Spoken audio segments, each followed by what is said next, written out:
Hi there, it's Christy with the Chirp YouTube channel. This video is going to be a really quick guide to the functional behavior analysis. And I have a much longer guide to the functional behavior analysis, but this one is just kind of a quick one to get you thinking and to hopefully be a helpful tool for you as you think about your child or your student's behavior, especially the behaviors you don't particularly like. So, functional behavior analysis is a process by which a person can evaluate the reasons behind a behavior and then change the behavior by meeting those needs in a new and different and more appropriate way. So a really quick way that you can use this method is by asking yourself 4 questions about a particular behavior. And I think I'll talk about the 4 questions first, and then I'll give you some examples of a child exhibiting a behavior and how we could address it with this model.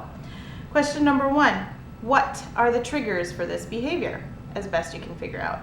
Number 2, what is the consequence the child received for performing this behavior? Number 3, what need is this behavior meeting? Number 4, how can I prevent those triggers or meet those needs in a more appropriate way? Kind of simple questions, not always simple to answer. So, for example of a behavior, let's say, okay, we're gonna have the same behavior, but I'm gonna talk about it in a family and in a classroom. So we have a kid, his name is Alex.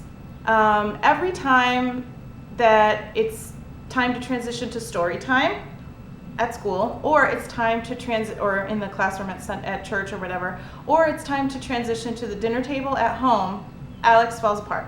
Meltdown, crying, screaming, hitting, kicking, all of these things. No, like the table is the worst punishment you can imagine.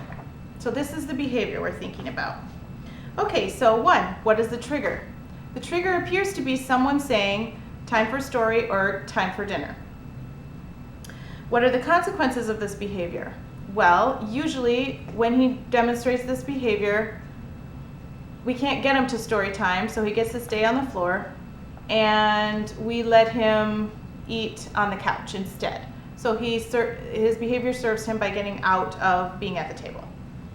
Number 3, what need is this behavior meeting? Well, at this point, we're not sure what behavior the need is meeting. Let's make the assumption, first of all, that story time, dinner time for Alex have been forced in the past. Like he has to sit at the table and he has to be close to peers and it's too noisy and he just has to do it anyway. And so let's assume that he associates that time with negative experiences and being forced to do stuff that's offensive to him. So number 4, how can we prevent those triggers or meet those needs in a more appropriate way? So it's not really appropriate that we should just allow Alex to not eat with his family long term, and it's not really appropriate that we should allow him to not be a part of the classroom routines long term.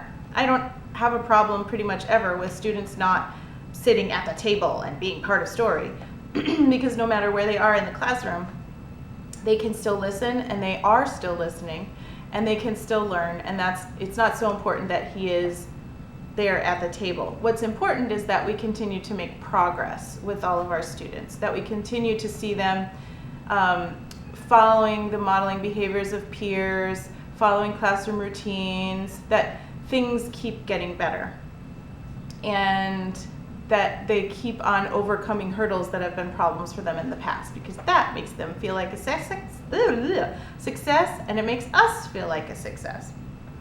So the first pass decision, and this is one of these processes where we make lots of passes over the problem. So the first pass decision will be, maybe Alex can begin to enjoy story time by experiencing especially fun experiences during that time.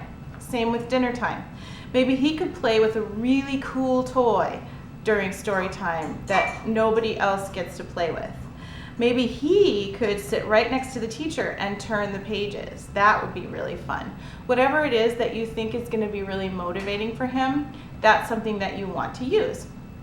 Same with dinner time. If he has a particular sort of fidgety toy that he likes to play with, maybe he can have that next to him. If he loves Buzz Lightyear, is there a reason why Buzz Lightyear can't have a chair at the table too? Stuff like that. So your answer to these different 4 questions can be modified as you attempt different strategies. So let's say that it's not that Alex is too fidgety and can't pay attention at dinner time. It's that the chair is really uncomfortable and offensive to him. Well, that's going to require a different change in the routine. If he doesn't like your dinner chairs, then maybe you could switch in another chair. Maybe you could get a cushion for the chair. Maybe he could sit on a yoga ball, depending on the height of the table. Or perhaps he could stand up while eating. There's no reason why some of those strategies couldn't be considered. So the second pass decision might be, let's assume that he doesn't like the chair. The third pass decision might be, let's assume that dinner time is too loud for him. Let's try, instead of using glass dishes, let's try plastic dishes because they're a little quieter when we eat off them. Or let's try plastic or wooden silverware for a little while and see if that helps. Or let's get him some earplugs, that kind of thing, to see if those things are helpful. So once you figure out what the reason behind the issue is, then you can modify your expectations and your inputs based on that. But sometimes it takes a few tries to figure out what the underlying issue is. If the behavior continues for a while after you have put the new plan into place, then you need to take another pass by those 4 questions and answer them again with the additional information that you know. So that is the really super quick and dirty behavior analysis, and I hope that it was helpful to you and that you are able to use this with your kids or your students and sort of get to the bottom of some of the negative behaviors that are maybe making you crazy, and that maybe you can meet those needs in a better and a more useful and appropriate way. Have a great day. Bye.